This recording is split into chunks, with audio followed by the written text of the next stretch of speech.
Olá, paz do Senhor, que bom, estamos aqui hoje já na nossa 7ª lição. Para mim é um prazer muito grande estar aqui todas as semanas e ter também a presença dos irmãos aqui no meu canal e das irmãs todas as semanas. Sou muito grata a Deus pelo carinho de todos os irmãos, pelo comentário. Você que tem curtido as minhas aulas, muito obrigada. Você que tem comentado aqui nas minhas aulas, também Deus continue te abençoando.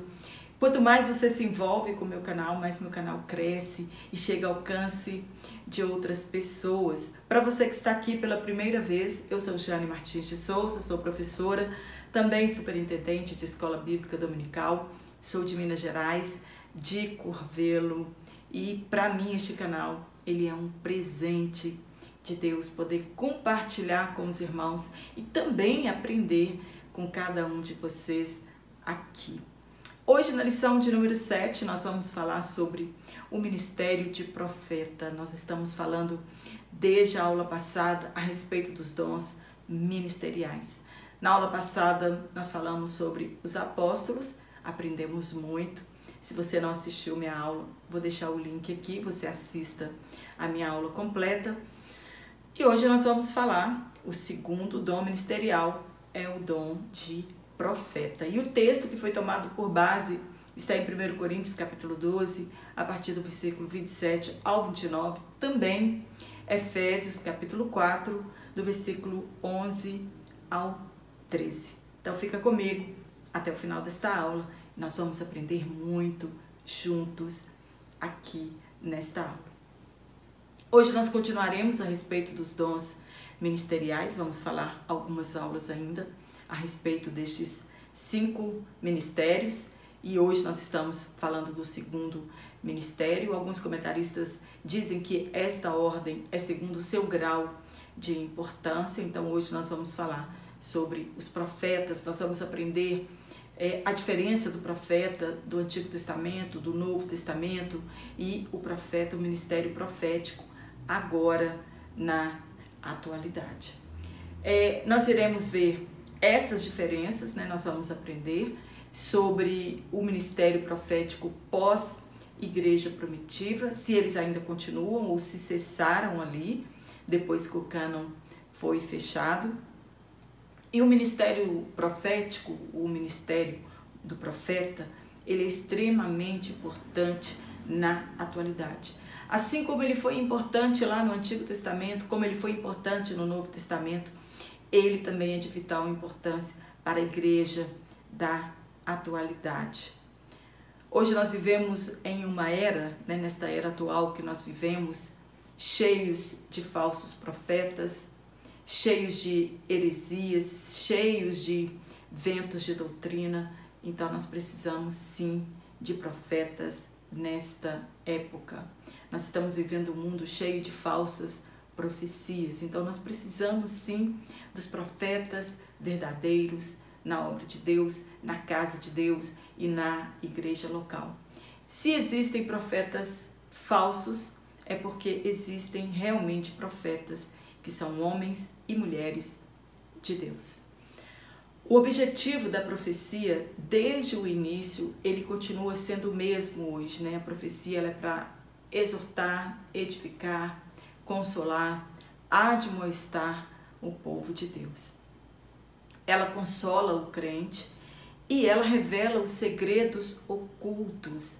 E se o incrédulo, ouvindo esta profecia, ele é convencido de que Deus está no nosso meio e ele se volta então para a palavra de Deus quando os seus mistérios, os seus pecados, a sua vida é revelada, então ele realmente acredita que Deus está no nosso meio, ele é convencido do seu pecado. Mas se nós não tivermos o discernimento de espírito, nós precisamos buscar o discernimento de espírito, ler a palavra de Deus, pois as profecias da atualidade, elas precisam ser julgadas, baseadas na palavra de Deus. Então, para que esse julgamento seja feito, você tenha que ter lido e ler a Bíblia Sagrada. E se nós não tivermos esse discernimento, nós seremos enganados facilmente. Se nós não julgarmos as profecias segundo a palavra de Deus, nós também seremos enganados facilmente.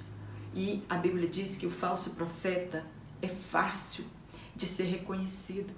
Jesus disse que pelos seus frutos nós os conheceríamos, ou nós reconheceríamos um falso profeta. Pode até ser uma árvore cheia de folhagens verdes, que dê flores, né, que pensa em dar brotos para dar frutos, e ela dá esses brotos e ela também frutifica, mas os seus frutos não são bons. A Bíblia diz que de uma árvore boa não pode haver frutos ruins. Então, se os frutos são ruins, a árvore não é boa, e isso nós temos certeza, porque a palavra de Deus diz que é dessa forma. Eles são lobos vestidos de cordeiros.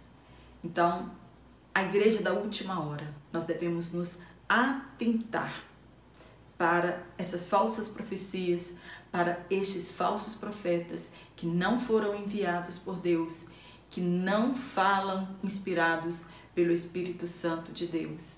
Eles dizem que foram enviados por Deus, mas quando na verdade eles não foram. Estes falsos profetas, eles são semelhantes àqueles que pregam o falso evangelho, ou o outro evangelho, que o apóstolo Paulo disse que poderia chegar alguém pregando nas igrejas locais um outro evangelho.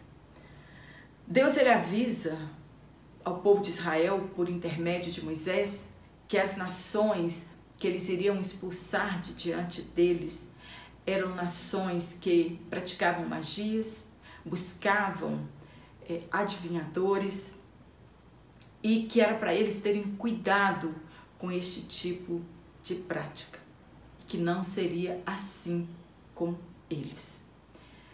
E Moisés, então, discursando para a nação de Israel, ele diz que depois dele, Deus ia levantar um outro profeta semelhante a ele, tirado do meio deles, e que a este eles iam ouvir.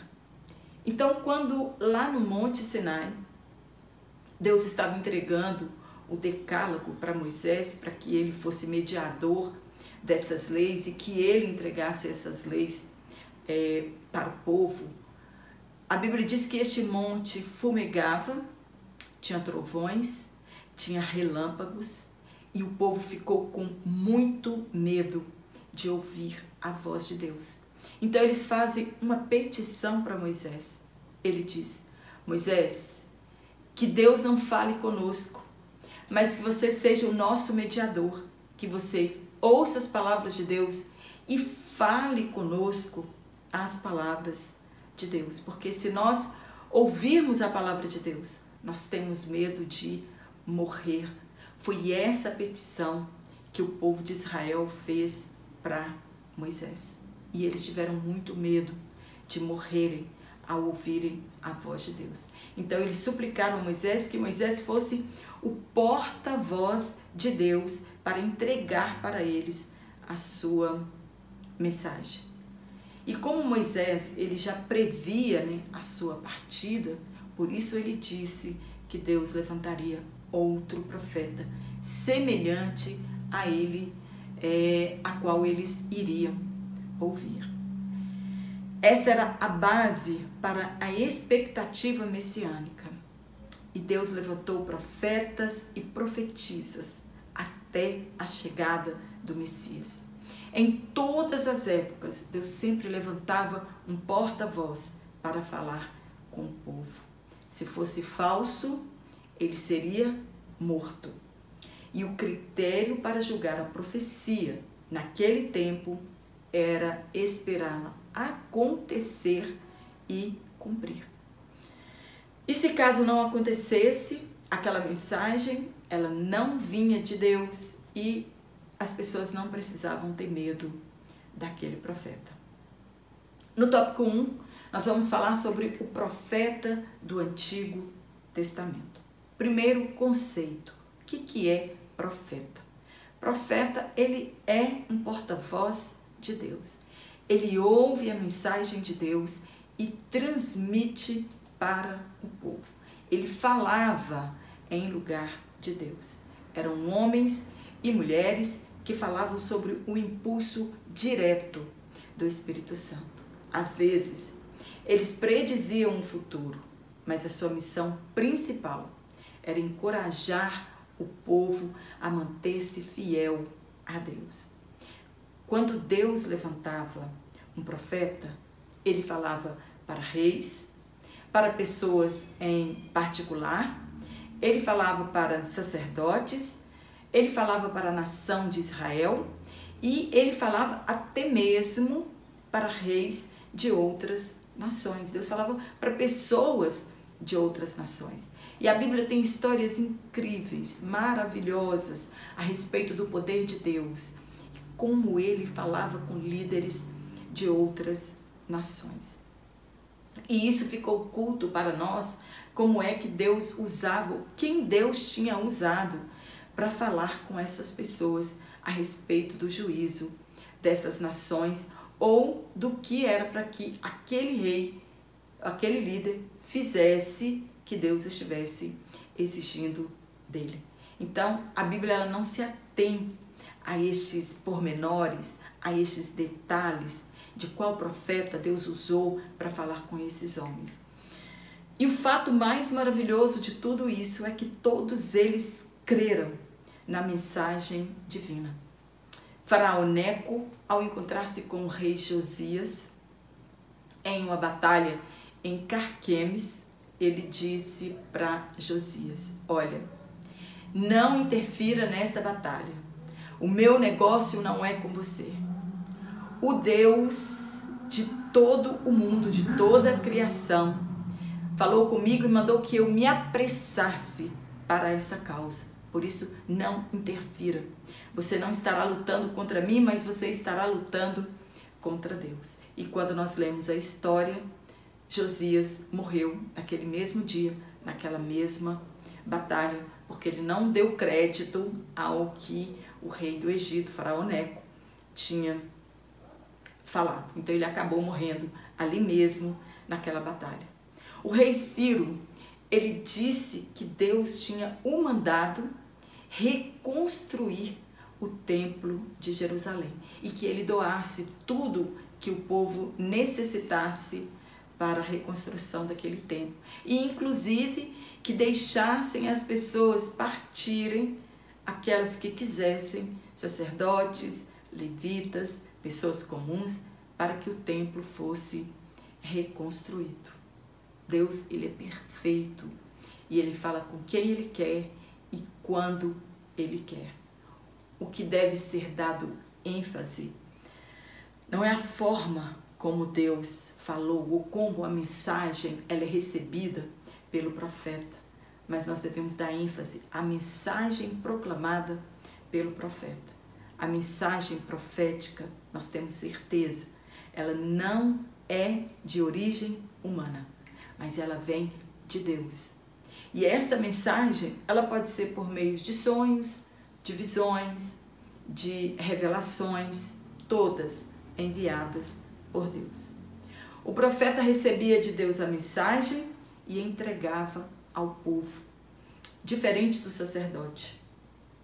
O sacerdote ouvia as queixas e as petições do povo e as levava até Deus. De uma forma ou de outra, tanto profeta como sacerdotes são porta-vozes de Deus. Um ouve o povo e fala com Deus. O outro ouve de Deus e fala para o povo. Nenhum profeta foi como Moisés, que falou face a face com Deus e sem enigmas. Os profetas foram pessoas criadas por Deus para revelar sua vontade aos homens. Por isso que Deus sempre, de tempos em tempos, ele levanta homens e mulheres para que a sua vontade seja revelada aos homens. As profecias eram espécie de uma preparação para a vinda do Messias. E este profeta, era a tipificação de Jesus Cristo, o profeta por excelência. O ministério profético ele começou com Samuel, que foi o primeiro profeta da nação e também o último dos juízes. A vida de Samuel foi um divisor de águas.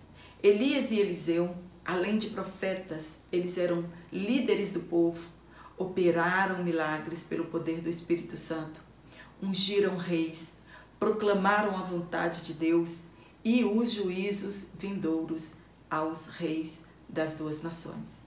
O objetivo das profecias, da mensagem profética, era trazer o povo de volta à palavra de Deus. A profetisa Hulda, uma mulher que marcou a história dos profetas, e muitos outros marcaram a história dos profetas, tanto que eles estão registrados na Bíblia Sagrada como os profetas literários, que são aqueles que escreveram os seus livros. Jeremias, Daniel, Ezequiel e tantos outros, Amós, que escreveram as suas próprias profecias. O ofício. O que eles faziam? Qual que era o ofício, né? O trabalho, o serviço do profeta? Eles recebiam uma mensagem inspirada pelo Espírito Santo, eles recebiam revelação que desvendava o oculto, anunciava juízos, emitia conselhos e advertências divinas. Eles começavam as mensagens com as seguintes frases, abre aspas, assim diz o Senhor, fecha aspas, ou, abre aspas, veio a mim a palavra do Senhor. Isso validava a mensagem deles. Isso dizia da veracidade da mensagem, qual era a fonte da mensagem que eles estavam dizendo. Deus falava por símbolos e por visões. Quando nós lemos a história dos profetas, o livro dos reis, né, do pós-exílio, antes do exílio, das tribos de Judá, nós vimos os profetas, né, vivendo situações, simbologias, tudo representando o que Deus queria falar para a nação de Israel, ou juízos que viriam para eles. No início, eles tinham um papel de destaque no meio do povo e de respeito. E eles exerciam um papel de conselheiros do rei. Nós temos o exemplo de Natã e de Gade. E tem outros também profetas que eram profetas chamados de profetas teocráticos, porque eles aconselhavam, né, os reis. Os reis não faziam nada sem consultar a Deus. Mas quando o reino se dividiu em dois, esta profecia foi dita pelo profeta Aías a Jeroboão, e Deus disse o mesmo para Salomão, em consequência dos seus pecados, Deus iria dividir as 12 tribos. Mas Deus não faria isso no governo de Salomão, não por causa de Salomão, mas por causa do amor dele a Davi. Mas Deus disse que isso aconteceria no governo do seu filho, e isso realmente aconteceu no governo de Roboão. As 12 tribos foram divididas, 2 tribos seguiram a Roboão e 10 tribos seguiram a Jeroboão. Aí elas passaram a se chamar Reino do Norte, Reino do Sul. Passaram a se chamar Judá e Israel. E assim até o exílio, quando as 10 tribos desapareceram, que são chamadas de as 10 tribos perdidas, e somente retornou do cativeiro as 2 tribos chamadas tribos de Judá. Então, Deus sempre levantou profetas, tanto para as 10 tribos como para as 2 tribos, para trazer aquelas pessoas retorno à palavra de Deus, para anunciar os juízos vindouros, o cativeiro, o que ia acontecer com ele. Mas só que neste tempo, os profetas, eles foram muito perseguidos. Eles foram rejeitados por estes reis que tinham se afastado da palavra de Deus e faziam, né, com que a nação também se afastasse de Deus. Então Deus levantou profetas e profetisas para começar a falar com estes povos. E para agradar aos governantes, alguns se tornaram em profetas falsos, com mensagens que massageavam o ego dos governantes. Os profetas de Deus, eles foram perseguidos, pois a sua profecia confrontava diretamente a prepotência da nobreza, a dissimulação dos sacerdotes e a injustiça social. E hoje, muitos profetas fazem do púlpito o seu trampolim para o sucesso, para a fama, para a riqueza, para o sucesso, e não são perseguidos e muito menos oprimidos, porque eles falam o que as pessoas querem ouvir. É dever do profeta, tanto do Antigo Testamento, quanto do Novo Testamento, quanto da atualidade, desmascarar o pecado, proclamar justiça, advertir a respeito do juízo vindouro e combater a frieza e o mundanismo dentro da igreja. E por isso pode-se esperar rejeição por muitos na igreja, nos tempos em que vivemos, de mornidão e de apostasia. Não é esse o tipo de profetas que as pessoas querem em suas igrejas. Ponto 3. Profetismo. Eu falei muito de profetismo também quando nós falamos sobre os dons ministeriais e nós falamos sobre o dom de elocução, sobre o dom de profecia. Foi um movimento que surgiu no século 8 a.C., tanto em Israel quanto em Judá. O objetivo deste movimento era restaurar o monoteísmo hebreu, combater a idolatria, denunciar as injustiças sociais, proclamar o dia do Senhor e reavivar a esperança messiânica. E foi neste tempo que os profetas foram duramente perseguidos. Eles foram surrados, foram presos, foram mortos. Inclusive nós temos histórias dos profetas de Jeremias, de Micaías, de Elias, de Isaías e de tantos outros que morreram por causa da mensagem de Deus. Será que os profetas, entre aspas, de hoje querem isso para eles? A resposta é não. Não é isso que um profeta espera de retorno de uma igreja. Eles sonham com uma vida de riquezas. Estes profetas do Antigo Testamento e do Novo Testamento, eles tinham uma posição e autoridade especial. No tópico 2, nós vamos falar sobre o profeta em o Novo Testamento. Como eram os profetas do Novo Testamento.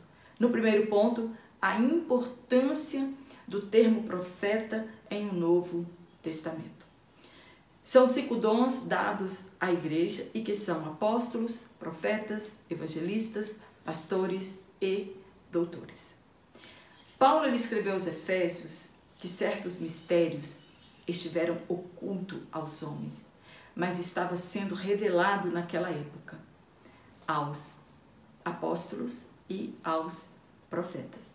Então aqui ele está dizendo dos profetas no tempo do Novo Testamento. Foi revelado a Pedro e a Paulo que os gentios são co-herdeiros de um mesmo corpo. Todos são edificados sobre o fundamento dos apóstolos e dos profetas do Novo Testamento. No sentido técnico, não houve mais profetas depois de completado o Novo Testamento. Depois que o cânon foi fechado, no sentido técnico, não houve mais profetas. Mas no sentido amplo, nós temos profetas até os dias de hoje. Então, no sentido mais amplo e como característica ministerial, sim, hoje nós temos profetas. Os profetas, eles continuam sendo necessários para a igreja da atualidade. As profecias bíblicas, os 66 livros da Bíblia, todas as profecias registradas lá, não são passíveis de julgamento. Não são elas que são para ser julgadas. Elas são a inerrante palavra de Deus. E às vezes nós encontramos pessoas que leem a Bíblia e dizem assim, abre aspas, eu não acho que é tanto assim. Se você tem esse tipo de pensamento, a palavra de Deus, ela não é passível de julgamento. A igreja que rejeitar os profetas de Deus, infelizmente tem muitas igrejas que estão rejeitando os profetas de Deus, caminhará para a decadência. O mundo e o liberalismo entrarão dentro da igreja e perverterão as doutrinas bíblicas. No ponto 2, o ofício do profeta neotestamentário. Jesus concedeu uma liderança para a igreja. E como em tudo que Deus faz há um propósito, também para tal há um propósito destes dons ministeriais. Não que estes profetas de hoje, como dom ministerial, tenha a mesma autoridade dos profetas bíblicos. É claro que não. A mensagem dita por eles ou elas é passível de julgamento. Então, toda profecia que não está registrada na Bíblia Sagrada, ela é passível de julgamento. Devemos diferenciar os dons espirituais dados individualmente e os dons de liderança dados à igreja para proclamar a palavra e liderar a igreja. Os profetas do Novo Testamento, eles não tinham o objetivo de predizer o futuro, salvo em ocasiões necessárias. Um exemplo que nós temos é o profeta Ágabo, que profetizou uma fome iminente. Ela estaria para acontecer, alertando os irmãos que juntassem mantimentos para os necessitados. Eles não ficavam fora de si, eles não entravam em transe, eles recebiam a palavra diretamente de Deus e mediava entre Deus e o povo. Nós temos Judas e Silas, que eram profetas. Eles são vocacionados por Deus em proclamar e interpretar a palavra de Deus com o propósito de exortar, consolar, admoestar e edificar a igreja, não para predizer o futuro, porque tudo já está registrado nas Escrituras Sagradas. E nenhuma profecia dita hoje, ela tem autoridade maior do que as profecias bíblicas. O dever do profeta do Novo Testamento era o mesmo do profeta do Antigo Testamento: desmascarar o pecado, proclamar justiça, advertir do juízo vindouro, combater a frieza espiritual e o mundanismo dentro da igreja. E por isso pode-se esperar rejeição por muitos na igreja, nos tempos em que nós estamos vivendo, de frieza e de mornidão e de apostasia também. Com esta mensagem, eles serão fatalmente rejeitados pela igreja e a agenda não vai ficar cheia de compromissos. No ponto 3, o objetivo do dom ministerial de profeta. Qual é o objetivo? Por que Jesus deu esses dons ministeriais para a igreja? Eu li e achei maravilhoso o porquê que Jesus, subindo ao alto, e deu dons aos homens, e deu pessoas como dom para a igreja. O propósito desta dádiva, deste quíntuplo de ministérios à igreja, é o de levar o corpo de Cristo à maturidade, para ela alcançar a plena maturidade. Não apenas a fé em Cristo, mas a unidade da fé, não individualmente, mas agora coletivamente. Não apenas conhecer Cristo, mas o conhecimento do Filho de Deus, nos conduzir, né? Esses líderes têm o papel de nos conduzir à estatura completa de Cristo, que estes líderes guiem a igreja de tal forma que os membros alcancem a maturidade, crescer em direção à semelhança com Cristo. Para isso, o evangelho apostólico, ele deve ser pregado. O evangelho do amor e pregado com amor. Mas deve ser evitado apenas proferir sutilezas. Tem ministros que o discurso deles é só de sutilezas, de coisas boas. Quando isso acontece, o evangelho, ele não é pregado na sua inteireza, quando só são pregadas palavras de sutilezas. Mas quando o evangelho do amor e com amor ele é pregado, o corpo de Cristo, ele cresce. O relacionamento entre os membros, ele é saudável quando o evangelho é pregado dentro da igreja. E isso é importante para este crescimento. A pregação do evangelho. Ministros e corpo, todos são membros, né? Ministros e membros deste corpo são todos membros deste corpo. Não há diferença. A liderança foi dada com um propósito, não que seja alguém melhor ou maior do que outro. Neste corpo, todos nós somos membros e pedras vivas, porque todos nós crescemos para Cristo. Foram dados estes ministros, essa liderança, foram dadas para o aperfeiçoamento do corpo de Cristo e assim preparando outros para a obra do ministério.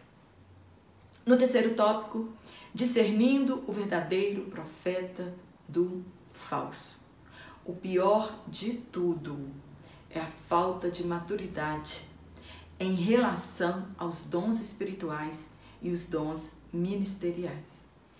Crente que não é ensinado, ele é presa fácil. São crianças na fé, são indefesas, capazes de se proteger. E é aí que entra o papel dos ministros, da liderança, dos dons ministeriais, destes líderes, né? Eles devem atentar para o perigo que ronda a igreja e os crentes novos convertidos. E aqueles crentes velhos, mas ainda que são imaturos, eles precisam ser ensinados. Todo o corpo de Cristo precisa ser ensinado, até que nós cheguemos à maturidade cristã e saibamos então rejeitar as falsas profecias. Então, na vida espiritual, estes crentes imaturos, eles se tornam presas fáceis dos falsos ensinadores, presas fáceis dos falsos profetas e daqueles que gostam de desviar as pessoas. São levados por ventos de doutrinas, carregados por qualquer vendaval de ensino, são levados em roda por todo vento de doutrina, pelo engano de homens que com astúcia enganam fraudulosamente. Crentes imaturos, eles são ingênuos. Eles se prendem à mensagem do último pregador, do último livro que eles leram. E a cada inovação que aparece, eles são presos por elas. Existem algumas regras que, se as conhecemos, não seremos enganados facilmente. Primeiro ponto, simplicidade versus arrogância.